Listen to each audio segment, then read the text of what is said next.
guys. How we doing? Hey, James. Doing good. Questions? James, haven't seen Quentin Martin involved in the game yet. Is that an opportunity for him to do that this Saturday? Do you expect him to? Yeah, he was for week one. He was banged up, so that's why he was not available. But yeah, we expect and anticipate. He's been part of that battle. There's 3 guys battling for that number 3 job. He's part of it, but wasn't part of the battle for a period of time there because of bumps and bruises. James, in that RB3 battle, if no one really truly separates, are you content with having a rotation, or do you want someone to be an official RB3? Yeah, you'd like for somebody to take the job, right? But if not, we'll keep rotating until somebody does. James, you and Ryan Day had similar things to say about the transfer portal window proposal. How much coordination is there among Big Ten coaches on those sorts of issues, and is it more than maybe it used to be? Yeah, I think there's a decent amount of, I don't know if I would describe it as coordination, but when we go to Big Ten meetings, we have discussions about this. As you know, I really don't want to talk about a whole lot other than Villanova, but I get the question. I think it really just comes down to that he feels, and I think most of the coaches in the Big Ten feel, that you don't want to be playing a season and dealing with the transfer portal at the same time. I think there's some other conferences that probably wouldn't disagree with that, but it's hard to find a spot in the calendar that makes sense for everybody based on all the different academic calendars. But I don't think anybody thinks it's a good idea to have it during the season, right? So I gave you a little bit, but I'd prefer to just talk about Villanova. Hey, James, you mentioned odd fronts with FIU. Villanova comes in with an odd front as well. Given, as you mentioned, those kind of multiple defenses are becoming more popular now, how important has it been to get work for your run game against those looks for the last 2 weeks? Yeah, and this is more of this is different than like odd. This is 3-3 stack. They are constantly moving, spiking, slanting, twisting, and it's smart, right? Like a lot of times it's hard to get defensive linemen. So when you can go to this system and then just create chaos and get guys running free, that helps. The other thing it does is if you don't approach it the right way, it slows down the offensive line because they're worried about all the movement, so then they're tentative, so now they don't come off the ball the way you want them to come off the ball. So there's a method to their madness, and it creates some challenges, but that's also where we've been working odd front all the way from the summer. It's harder when you don't see it at practice every single day. That's the challenge. But we didn't wait till this week to start working on it. But it is challenging. It's, I kind of look at it a little bit. It's like facing the wishbone if you don't see it all year long. And there's some differences. There's ways to get them out of the stack and into an odd front. So a lot of times people will do that to try to calm it down a little bit.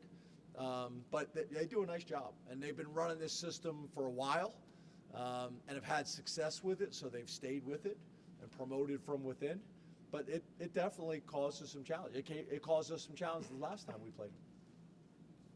James, were you satisfied with, or are you guys still kind of working through the communication on the defense with the headset? Because it looked like a couple times, and again, it could have just been the way it looked Saturday. Was it okay, or were guys having trouble hearing? Yeah, no, it's a challenge, and every year this is a little bit of a challenge. And then you also have different styles, right? Different coaches have different styles in the way they do it. And then sometimes you got technology issues. And you could signal, but we know what that leads to, right? So yeah, there's been some challenges with it. I think the other thing is we spend a ton of time working on it on offense. And we got to make sure we're working on it enough on defense, because at home, that's where we're really going to deal with it. So no, there's been times where it's been challenging. Sometimes we've had some technology issues. Sometimes we're not clear enough, and sometimes the tempo of the offense, can make some things challenging too. So yeah, that's fair. How important is it then to have another game at home here to kind of clean up some of these things? Yeah, it's important. We got to do it in practice, but it's important to get these things cleaned up in games as well. It's one of the notes that I've written down, and I brought it up on Sunday as well. We need to work more on defense in practice with crowd noise. And the hard part is, now that limits coaching, right? Because we got some obviously tweaks to our system now with Jim, and we're trying to coach. Well, it's hard to coach when we're blowing their eardrums out. So it's a fine line between those two things. James, with Tyseer Denmark, we've heard from Marcus and then Devontae Ross about his enthusiasm that he has and the way he's approaching things. What does that mean to have a young player, have that kind of mindset, even if he's not playing a lot on Saturdays and is still, I guess, working through things early in his career? Yeah, he loves ball. He's got a toughness to him that I think is really important at the wide receiver position. He's got really confident, strong hands, and he's preparing and going about it the right way with the right energy, to your point. So, I think we have a lot of confidence when we need to put him in the game and when he gets his opportunity. I think he's going to be ready.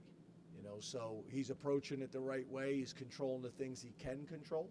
And a big part of it is attitude, because a lot of these guys, if they're not getting the time and reps that they feel like they've earned, and you could make that argument, then sometimes they get frustrated and they get in the tank, and then they got bad body language and everything else, and then all of a sudden they get in the game, and that's what shows up, right? So he's handling it well right now, and at some point this year we're going to need him, and I think he'll be ready.